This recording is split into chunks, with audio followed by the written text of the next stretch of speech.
नमस्कार दर्शकों, आज मैं आपको सुनाऊंगी माघ मास की कथा। चंदनपुर गांव में एक बुढ़िया रहती थी। उसका एक बेटा और बहू भी साथ रहते थे। जब माघ का महीना आया तो उस बुढ़िया ने अपने बेटे से कहा, बेटा मैं माघ स्नान के लिए जाना चाहती हूँ और एक महीना वहीं कुलवास करूँगी। यह सुनकर उसके बेटे ने कहा, ठीक है माँ, मैं आपको छोड़ आऊँगा। फिर अपनी पत्नी से कहा, मेरे माँ के लिए 30 लड्डू बना देना ताकि रोज नहाकर एक लड्डू खा सके।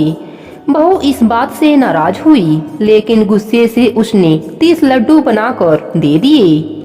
बुढ़िया नदी किनारे माघ स्नान को गई और वहीं एक किनारे पर झोपड़ी बनाकर रहने लगी। बुढ़िया रोज सवेरे उठकर स्नान करती और जैसे ही एक लड्डू निकालकर खाने जाती, तभी भगवान बंदर का रूप धरकर वहां आ जाते। वह बुढ़िया वह लड्डू अपने खुशी से बंदर को दे देती। इस तरह से माघ का पूरा महीना बीत गया और सभी लड्डू उस बुढ़िया ने उस बंदर को खिला दिया।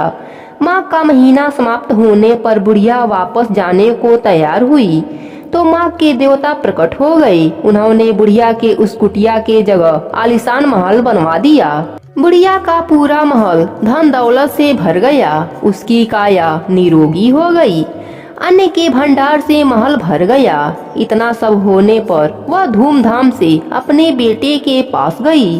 बुढ़िया को इतना धनी देखकर बहू को बहुत जलन हुई और सोचा, अगले साल मैं अपनी माँ को माघ स्नान के लिए भेजूंगी।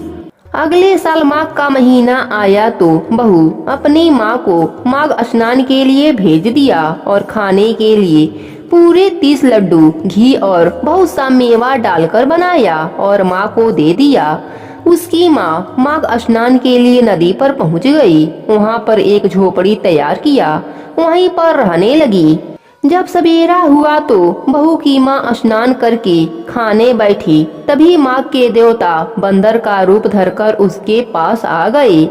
तो वह बंदर को पत्थर मारकर भगा दिया और कहा, मेरा पेट भरा ही नहीं, तुम कहाँ से आ गए। उसका रोज का क्रम इसी तरह चलता रहा, लेकिन उसने कभी भी बंदर को एक भी लड्डू नहीं खिलाया। धीरे धीरे माघ का महीना बीत गया।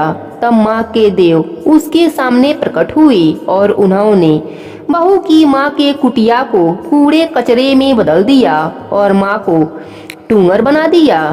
माघ महीना समाप्त हो गया। बहू इंतजार करती है कि माँ अब गाजे बाजे के साथ आएगी, लेकिन उसकी माँ नहीं आई। तो वह अपने पति से कहा कि जाइए और मेरी माँ को लेकर आइए। तब वह लड़का उसकी माँ को लेने गया तो वहाँ देखता है कि कुटिया की जगह कूड़े कचरे का ढेर लगा है और उसकी सास उस पर डूंगर बनकर बैठी है। लड़के को देखकर माँ के देव वहाँ प्रकट हुए और बोले, बेटा तुम्हारी माँ ने सच्चे मन से माघ का स्नान किया और पूजा पाठ और कथाएं की, इसलिए तुम्हारी माँ पर मैं अत्यंत प्रसन्न होकर उसे आशीर्वाद दिया।